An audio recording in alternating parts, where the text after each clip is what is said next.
Welcome to the Peasants' Revolt and a show about class history. The reason for this being that class is everywhere, from ancient Egyptian societies to Imperial Japanese to the Soviet Union to modern developed societies. There is one consistency, and it's class. So today we're going to look at the underclass of global capitalism by delving into the very thing that keeps capitalism afloat, and that is African resource extraction. The death of Cecil Rhodes, the English imperialist and colonialist who moved to South Africa in order to claim wealth and territory for the Crown of England by establishing De Beers, the African diamond monolith, while claiming Rhodesia, modern-day Zimbabwe and Zambia, and laying the foundations for what would become apartheid due to the quite frankly racist belief that the Anglo-Saxon race were the first race in the world. To put that into context, this is a white Englishman going into Africa and saying humanity began in his country.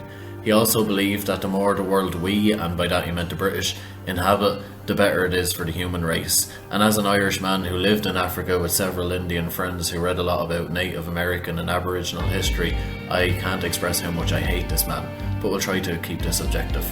Well, when he did one of the most considerate things he's ever done and died, it was said of him that he was the first of a new dynasty of moneyed kings, which has evolved in these latter days as the real rulers of the modern world. This is where we may as well start this story. A story of colonialism, exploitation, extraction, where the truth is the world pretty much operates the same way as it did when Britannia ruled the waves, when King Leopold was slaughtering millions in the Congo, and where Africa and Africans were nothing but a commodity to be bought and sold and discarded and forgotten. Simply put, this is the history of capitalism. We think of Africa in the same way we think of a sick child. The times I see it in the media is either through charity advertisements used to pull on the heartstrings, showing an emaciated child with an announcer who's safely in a recording studio. Abillo lives here in Angola, he won't make it past a week, in order for you to feel as terrible as possible. Or in glitzy Hollywood movies like Hotel Rwanda, which conveniently show the horrors of war but never the reasons for it. Or at very least just chalk it down to ethnicity, as if that's the sole reason people fight. Or lastly, you see Africa's bravest and strongest on the news floating and drowning in the modern day graveyard called the Mediterranean, while the newsreader coldly states how many have died, and the footage is taken by a bloated, mealy-mouthed, ham-faced vacuous turd who I'd rather spit on than call a human, such as Piers Morgan, Alex Jones or Dennis O'Brien. The only difference with the latter is that he doesn't have the skill to do it himself, so that they can call him scum or vermin, or whatever the word of the day is on the Eton Imperialist Dictionary.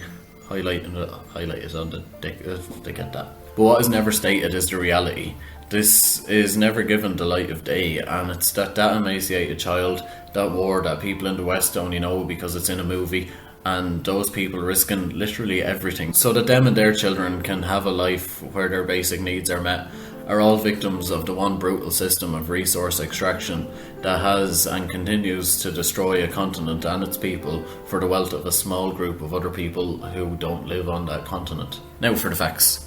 Africa is the richest continent on planet Earth, in terms of natural resources at least. Africa has 30% of the world's oil and minerals, 65% of the world's diamonds, 80% of the world's platinum, 60% of the world's cobalt, 16% of the world's uranium used in nuclear power, for which Africa gets less than 1% of its electricity from nuclear energy, with many other resources too numerous to mention, and ranks either first or second for production of bauxite used in aluminium, cobalt, diamonds, phosphorus rock, platinum group metals, vermiculite and zirconium globally. But none of this makes a difference when put next to these three facts. Africa has 14% of the world's population, 43% of the world's poor, with 2% of the world's global GDP. Put it this way, Nigeria and Angola are the biggest oil producers on the continent, with the Nigerian economy relying on oil for 97% of its economic output, and Angola with 98%, all while 68% and 43% of their population live under $1.50 a day respectively. So if you fill up your car 14 times, one of those tanks is African, for which the average person in a country that produces this commodity sees little to nothing. Other resources aren't much different. Phones, laptops, cameras, nearly all electronic devices need coltan and copper, which primarily come from the Congo. Some comes from Uganda and Rwanda, but is only smuggled into those countries from the Congo as a result of the the invasion of the Congo post-Rwandan genocide, the one that's in Hotel Rwanda. Yeah, that war is still going on, it's just moved to a more resource-rich country. Put it this way, Samsung and Nokia are produced in South Korea and Finland, who both have a life expectancy of 80 plus years. Those companies wouldn't survive if it wasn't for the coltan and the copper dug from the ground in the Congo, which has a life expectancy of less than 50 years. In 2010, mineral exports from Africa accounted for 333 billion. Yes, billion. What did Africa get out of this? It got 1/7 of that price back in aid. Maybe if such a thing as fair trade existed in Africa, then we wouldn't have to keep putting €1 or €2 in a troker box once a year now, would we? So you may be saying this shouldn't be happening like this. Well, no, it's set out to happen like this. Or you may be even blaming African leadership, and in a way you'd be right. Even Shinya Akube, the great Nigerian author, stated, Nigeria is what it is because its leaders aren't what they should be. However, placing the blame on African kleptocrat leadership is a bit unfair, as they're just cogs in what Tom Burgis coined in his great book by the same name, The Looting Machine. This is a problem that started during colonialism and if anything just picked up speed post-independence. For example, Shell, the Dutch oil conglomerate, has been operating in Nigeria 2 years before it got its independence and operates with as much law and regulation in that country as the government of Nigeria. That means none. And Shell oversaw the destruction of one of the most biodiverse regions on the planet, the Niger Delta, which has abundant flora, fauna, arable land, lumber, agricultural trees, and the most amount of freshwater fish than any other ecosystem in West Africa, but also has extensive oil reserves, and due to this it lost over 40% of its arable terrain in an area similar to the size of Ireland. Due to the damming of the river to tap oil, other parts experienced massive oil leaks, which are highly common in the area due to poor infrastructure and the practice of bunkering, which is where people tap into pipes to sell the oil themselves. This is how guerrilla forces and local militias in the area fund themselves. And when it leaks, it goes into the soil, the river, the mangrove forest, which resulted in a loss of food, water supplies, human and animal life, even destroying an entire rainforest, and is an utter disgrace that it isn't considered an ecocide. See, a small oil spill on a farmland can destroy a farmer's entire crop for that year, and for the years after ruin the land, and due to the fact of there being no regulation, nobody is responsible, and compensation just doesn't exist. This has the short-term effect of either driving the farmer to an urban centre, or into groups like men who start bunkering the oil to share amongst the people, or use it to fund their own guerrilla war against the oil companies in that region. And to get more money, they start bunkering more. This leads to more oil leaks, which leads to more farmlands being destroyed. So it all feeds into each other basically. Shell states that they will put money into the area by building schools and infrastructure. However, the money they put in is a fraction of what they make from the area, and the cost of the environmental damage has been calculated at 758 million per year per 30 years of damage. Shell was ordered to do a clean-up by a Dutch court. They invested $1 billion for this. Clean-up started in 2019, but probably due to coronavirus has been suspended. However, I don't really know about that, and I need more facts on that. This is how capitalism presents itself in Africa though, through systematic theft of natural resources, destruction of the environment, all while diverting little to none of that money into the local economy. See, Europe and America have been getting away with this since the Conference of Berlin and the scramble for Africa. Post-independence in Africa saw several leaders, revolutionary parties and groups from different countries take power with the intention of sharing the resources and wealth among the people. Patrice Lumumba in the Congo, Thomas Sankara in Burkina Faso, and Kwame Nkrumah in Ghana, to name but a few. Those took control of their country in their first fair elections, and what happened? All were killed and replaced with pro-Western dictators and military regimes who, instead of sharing the wealth between the people of the countries, shared it amongst their friends, family and pro-Western capitalists, while allowing the West to loot their nation as they ensured their power. Although if they were removed in a coup, the same capitalists tend to stay. This is where the money goes in Africa. It's funneled into a small group of people as the finite resources create a pot of wealth for those who control the supply, and foreign capitalists pump in money to pump out the resources. It's known as the Dutch disease, and leads to both the Western companies and African kleptocrats becoming immensely wealthy while the people starve. This also ends up destroying the social contract. Usually a government makes money from taxes of the people, but in resource-rich countries they make their money from the extraction of the resources, so they aren't obliged to divert money to the public good. This can be seen in Angola, as between 2007 and 2010, Senegal, the kleptocrat owned, I struggle to say state owned, as that is what it is on paper, but in reality the state is just a bunch of kleptocrats. Well, anyway, Senegal misplaced a whopping 32 billion in off-the-book spending, for which 4.2 billion was completely unaccounted for, all while 43% of the population live in extreme poverty. And here are some of the names of those capitalists and the regimes they uphold and how they operate. Dan Gartler, an Israeli billionaire with primary interests in the Democratic Republic of the Congo being the only true part of that name. He is a copper and diamond miner. The blood diamonds you've heard so much about, look no further for who's responsible. And when I say that he's a miner, do understand that he's never been down a mine. He has been going from his home in Israel to the Congo for decades, propping up the dictator and close friend and ally, Joseph Kabila, until Dan Gartler was named in the Panama Papers for using the shell company Mossack Fonseca in order to launder the money he made from diamonds, and had his assets frozen in 2018, which led to Joseph Kabila standing down as president later on in the same year. Benny Steinmetz, a man who describes himself as an international Israeli, also ran a diamond and copper mine in Guinea. He was arrested in 2016 for charges of money laundering, but was acquitted by a Romanian court, a place where he also holds citizenship, in 2019. And arrested again in 2013 for buying mercenaries from South Africa, the ones who miss apartheid but stayed in Africa. This is their job now.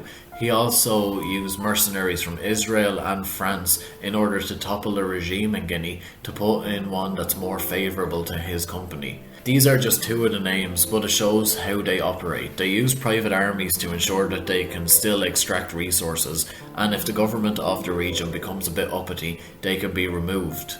The money they make is then diverted into shell companies in order to clean up the dirty money, and they work, live and operate in many different countries, which makes it harder to arrest them, also reminding us of one of capitalism's main rules: billionaires don't go to jail. And then here comes the greatest dilemma of the modern era in Africa, and in one word, it's China. See, recently China has been moving more and more into Africa, usually supporting regimes that the West has sanctioned, or even undercutting Western offers by adding in infrastructure to the deal. But this is a process of debt diplomacy, and it works like this. China builds your country good quality roads, football stadiums, government or presidential buildings, whatever it is. Your country pays China back in resources until the debt is paid. So really China pays more than Europe anyway. But if the African country can't pay back in money or resources, China can foreclose on seaports, railways or strategic locations. This still isn't a great deal for average Africans. China usually bring in their own people to build. They do, however, teach some locals in some cases, but not often. China do more deals with the worst dictators, the likes of Mugabe in Zimbabwe, who the West won't touch with a barge pole. Although while I was in Africa, the people there seem to have a somewhat favourable view of the Chinese there. I recall visiting a new football stadium that China built in an underfunded area of Ghana, and my friend saying something that explains the relationship perfectly. It's true China doesn't give us much, but Europe gave us nothing. However, this strategy is obviously much more favourable to China, but it is improving Africans' lives more than European and American imperialism did. But it's still imperialism, and still has many disadvantages. The names of the Chinese people involved are harder to find as well, but one of the main ones is called Sampa, but he goes by these other names: Sampa, Samo, Samking, Samu, Maxu, Ushin, Samu, Jujinau, Jingka Lau, Samu Hao, Antonio Famtuzio, Sampu Mendez, Su Kangua. To put it bluntly, the man has a lot of names, he's very hard to track down, and he's very controversial. He has propped up dictators in Zimbabwe, that's Mugabe. He also secured business contracts on the back of a coup d'etat in Madagascar and civil unrest in Guinea. Not just that, but he also propped up the Angolan president, José Eduardo Santos, and he tries to keep quiet about his connections to the Chinese state themselves, but a lot of his critics have stated that to do what he does across international borders, it would definitely need approval by the Chinese government. The group he runs is called the Queensway Group. His company is called Sinopec, and if you're interested, I'd say look up him and that more, Sampa in Sinopec. Hopefully watching this will help you understand how global capitalism and modern day colonialism works, and that essentially Europe is where it is because of what they have stolen, and hopefully the only way to stop this is to make a common knowledge, and because so much has been stolen, it's near impossible to not take part in it. And to all those people who say that Africans shouldn't cross the Mediterranean and should get out of Europe, then maybe Europe should get out of Africa first, or at very least pay a fair price and stop looking at the people as needing help, as our help isn't working. And truly nobody knows what would help the average African more than the average African person themselves. And to explain this, I will tell one more story. An Irish priest in Ghana told me of some volunteers who noticed that a village didn't have a well, and the women would walk for an hour a day to get water, so they spent nearly a week building a well for the village. And when they were done, they patted themselves on the back and went to bed. The next day they woke up, they were shocked to see that the well, the pipes, everything they built was destroyed. They were distraught and asked what happened, and they were told that when they went to sleep, the women came out and destroyed the well with axes. When they asked why this happened, as the volunteers were only trying to stop them from walking for an hour to get water, they were told by the women of the village that they liked walking for an hour to get water, as that's where they met other women from other villages, and they talk, they gossip, and they meet their sisters, and the volunteers never asked if they wanted a well in the village at all. The moral of this is, if you want to help people, ask them how to do it and if they want it first.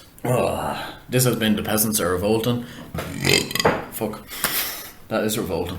This has been The Peasants Are Revolting. If you liked, give it a like, share and comment for the algorithm. And here's some other videos I've done, so if you haven't already, give those a look. Cheers, and I'll be back in a bit with another attempt to decolonize your syllabus. Thank you for listening. Good night, goodbye.